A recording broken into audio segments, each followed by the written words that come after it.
மாடுகளை விற்று மனைவியை படிக்க வைத்த கூலி தொழிலாளி, அரசு வேலை கிடைத்ததும் கழற்றிவிட்ட பாசக்கார மனைவி, நடுத்தெருவுக்கு வந்த அப்பாவி கணவர்.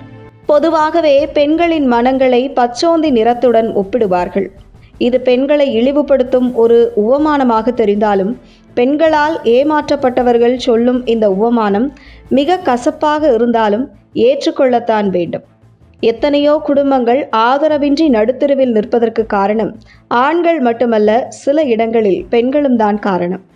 மாமியார் கொடுமை, நாத்தனார் பிரச்சனை, மனைவி செய்யும் துரோகம், குடும்ப உறவுகளுக்குள் பெண்களால் ஏற்படும் பிணக்குகள் என சில நேரங்களில் குடும்ப தலைவர்களாக உள்ள ஆண்களை அப்படியே நிலை குப்புற தள்ளிவிடுகிறது.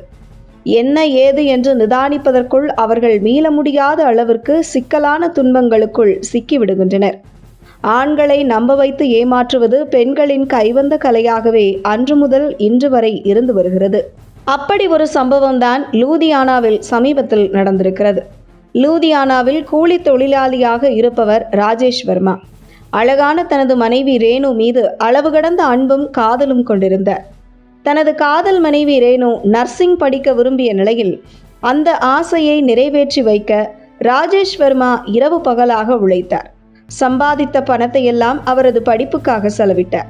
ஆனால் அந்த பணம் போதாத நிலையில் தனது வாழ்வாதாரமாக இருந்த 2 எருமை மாடுகளையும் விற்றார்.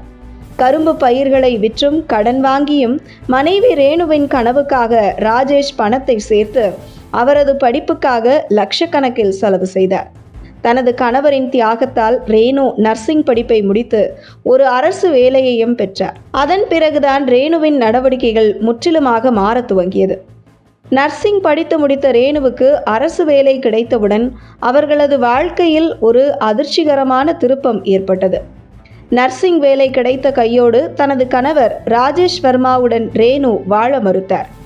உடனடியாக அவரை விட்டு பிரிந்தும் சென்றார்.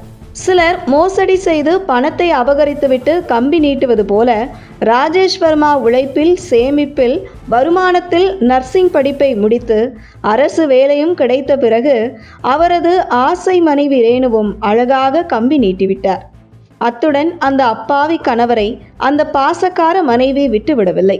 தனது கணவர் தரப்பிலிருந்து 10,60,000 ரூபாய் வரதட்சணை கேட்பதாக கூறி ராஜேஷ் வர்மா மீது அவர் காவல் நிலையத்திலும் புகார் அளித்துள்ளார். போலீசாரும் வழக்கு பதிவு செய்து விசாரணையை துவங்கிவிட்டனர்.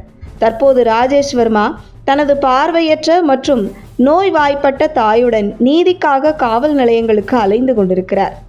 தாலி கட்டிய மனைவி மீது கொண்ட அன்பால், காதலால் மனைவியை முன்னேற்ற அவர் செய்த தியாகங்கள் அனைத்தும் வீணாகி போனது. அத்துடன் இப்போது பொய்யான வழக்குகளையும் சந்திப்பதாக ராஜேஷ் வர்மா வேதனையுடன் தெரிவித்துள்ளார். இந்த சம்பவம் அந்த பகுதியில் பெரும் பரபரப்பை ஏற்படுத்தியுள்ளது. தன்னை படிக்க வைத்து ஒரு நல்ல நிலைக்கு கொண்டு வந்த கணவர் ராஜேஷ் வர்மாவுக்கு ரேணு என்னும் அந்த சுயநலம் மிக்க பெண் அந்த கூலி தொழிலாளியின் வாழ்க்கையையே சின்னாபின்னமாகிவிட்டார் என்பதுதான் இதில் கசப்பான உண்மை.